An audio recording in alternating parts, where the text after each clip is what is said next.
Olá, gente boa! Diretamente aqui do App Física, temos App Dica para você. E hoje, como não poderia deixar de ser, uma App Dica importante sobre eletricidade e sobre um elemento básico da eletricidade, que são os isolantes.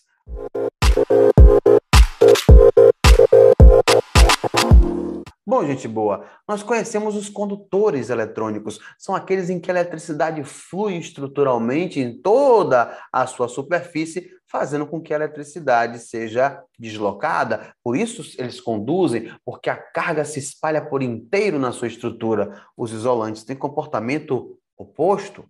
Há uma dificuldade no fluxo de cargas. As cargas não fluem em sua estrutura, elas não se espalham por inteiro nos isolantes, tais como borracha, mica, cerâmica, fibras ópticas, papel, madeira, né? São elementos fundamentais. Poxa, mica, Max, mica é uma resina isolante, gente, tá? É uma resina isolante. Importante a gente lembrar uma coisa aqui fundamental. Isolantes são compostos em que há dificuldade no fluxo de cargas, ou seja, então há cargas, exato.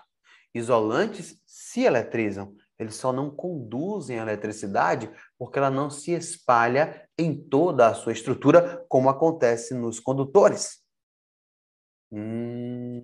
Importante essa informação? Sim, extremamente importante. Isolantes eletrizam, mas eles não conduzem a eletricidade. Às vezes você desliga uma tela de TV, uma TV com tela de vidro, desculpe. Quando você desliga uma TV que tem tela de vidro, às vezes você percebe que a telinha de vidro ficou eletrizada. Algumas pessoas gostam de encostar o braço, perceber que os pelinhos do braço são atraídos por indução eletrostática, e essa indução é um indicador de que a tela de vidro está eletrizada e vidro é material isolante. Ele só não conduz essa eletricidade. Tá certo, gente? Bom, Marcos, isso tem alguma importância? Tem. O fato do isolante eletrizar, mas não conduzir, sugere que, a depender das condições, o isolante ele pode até chegar a conduzir a eletricidade. Ah, então tem um limite para ser isolante? Exato. Exatamente, essa é a palavra. Existe um limite para o isolante. E o limite de isolamento de um corpo é determinado por um elemento chamado rigidez dielétrica. O que é rigidez dielétrica? É o limite de isolamento de um corpo. Então, toda vez que você fala de rigidez dielétrica, você está falando do limite de isolamento. Ora, você tem uma sandália havaiana, que é uma sandália de borracha. Você em casa, por acidente, está com a sandália havaiana, toca num fio desencapado, você percebe que não tomou choque. Uma rede 110, 220, baixa voltagem, tudo bem. Por que quando eu estou descalço eu tomo um choque? Por uma razão. Você recebe a carga flui no seu corpo, nós somos condutores, e chega no solo. Na hora que ela flui no seu corpo e atinge o solo, estabelece uma diferença de potencial, determina o fluxo da corrente e você recebe o efeito fisiológico do choque. Tudo bem? Mas por que quando eu estou de sandália havaiana isso não acontece? Você recebe a carga não consegue fluir para o solo. Por quê? Porque entre o seu pé e o solo tem a sandália havaiana, a borracha, garantindo o isolamento do seu corpo em relação ao solo. Como a carga não flui, não estabelece DDP, não gera corrente, você não toma choque. Porém, como a borracha, como qualquer outro elemento isolante, tem limite para o seu isolamento, cuidado. Se você tiver de sandália havaiana, com a sandália de borracha, for na rua, observar um cabo de alta tensão lá, segurar num cabo de alta tensão, em extremo perigo, isso é fatal.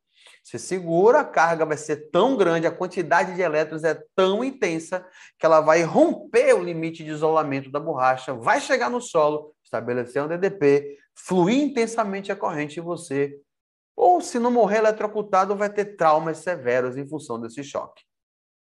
Então, é perigoso, sempre é perigoso brincar com a eletricidade, sobretudo confiando no isolante, porque o isolante tem o seu limite.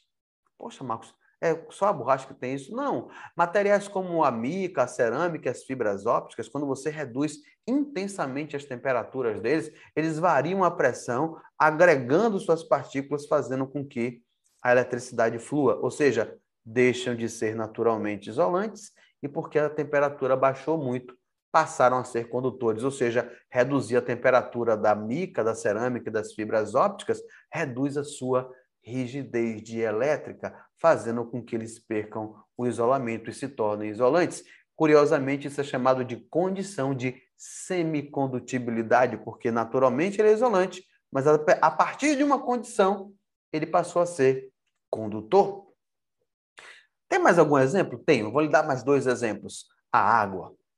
Se alguém pergunta para você, a água é condutora ou isolante? Boa parte das pessoas creem que é condutora e não é.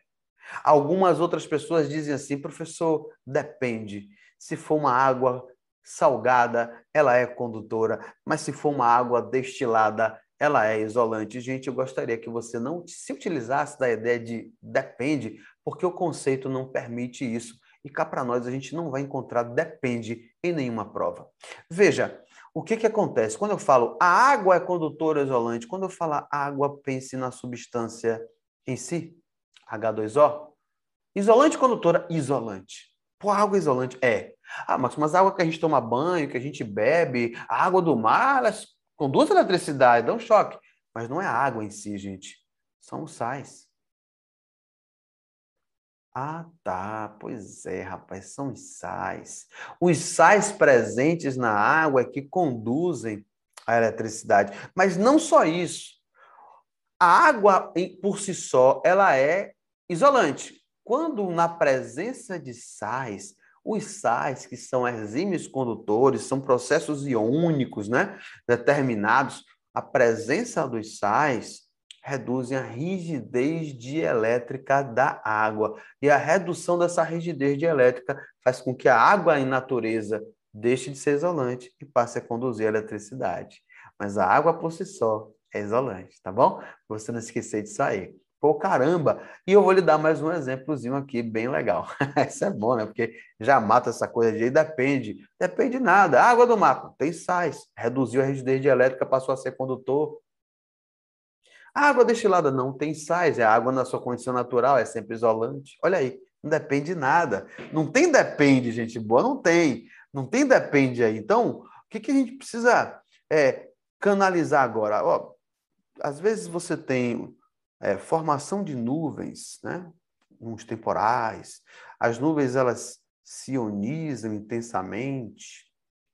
E quando tem um acúmulo muito severo, aqui é o solo, tá? Vou botar aqui como solo. Então, está ionizado positivamente lá em cima, atrai os elétrons do solo, né? Então, fica essa polarização aqui por um processo de indução. O que acontece? Você tem uma formação de campo elétrico aqui. Não chega a ser um campo elétrico literalmente uniforme, mas é um campo elétrico próximo da ideia do uniforme, porque ele fica regulado, ele fica regular. Caramba, Marcos, é exato. Aí sabe o que acontece? Esse campo elétrico aqui regular, estruturalmente regular, aqui é o ar, né? O ar é naturalmente isolante, ele não conduz eletricidade. Porém, quando você acumula, deixa eu só trocar a cor aqui um pouquinho, gente boa, tá? Quando você acumula cargas aqui, parte positiva, atrai a parte negativa, formando esse campo elétrico, sabe o que acontece? A quantidade de cargas é tão grande nos extremos, o campo elétrico se intensifica, reduzindo a rigidez dielétrica do ar, o limite de isolamento que o ar tem. O que acontece? Esses elétrons aqui, gente, que estão no solo, eles fluem de forma ascendente, colidindo violentamente com a nuvem. E quando ele colide com a nuvem, dispersa 3 formas energéticas, ele libera uma fração de som, que você chama de trovão, ele libera uma grande parcela luminosa, né? Uma descarga de fótons, uma descarga de luz, que você chama de relâmpago, e, claro, uma parcela sofre fluidez e descarrega de volta, olha só. E essa parte que você vê descarregar de volta e atingir o solo, né? É o que você chama de raio. O raio em si é o que subiu. O que você vê descer é uma descarga elétrica, é uma parcial do que aconteceu ali. Mas tudo isso só foi possível porque o acúmulo de cargas nas nuvens e o solo fez com que se reduzisse a rigidez dielétrica do ar, permitindo a fluidez dessas cargas, permitindo a formação do raio consequentemente do trovão, do relâmpago e da descarga elétrica que nós vemos descer e chamamos isso de raio. Tá bom? Caramba, Marcos, que negócio! Pois é, isso cai em prova? Olha, já caiu inúmeras vezes e eu trouxe uma questãozinha aqui só para a gente ver. Ele diz assim, na mitologia dos povos da antiguidade, assim como no humor de Luiz Fernando Veríssimo, os raios são apresentados como manifestações da irritação dos deuses. Aí você vê aqui, né? Deus é um mito, aí tem a descarga elétrica e não tem senso de humor. Seus conhecimentos de eletricidade permitem-lhe afirmar que ocorrem descargas elétricas entre nuvens e a Terra quando? Letra A. O ar se torna condutor porque foi ultrapassado o valor de sua rigidez dielétrica. Exatamente isso que acontece na formação dessas descargas, dessas cargas entre as nuvens e o solo. Há uma redução da rigidez, do limite de isolamento, fazendo com que o ar momentaneamente se torne condutor e possibilite as descargas elétricas, os raios. Tá bom, gente boa? É um excelente exercício, agregado a um valor teórico muito técnico, mas que não é difícil para você. Tá bom? Eu espero ter te ajudado. Fica com a gente aqui, segue a gente no Instagram, segue a gente no YouTube. Tem novidade vindo por aí, tem sempre coisa boa por aqui no App Física. Um abração para todos. Até a próxima, gente. Até a próxima, pessoal.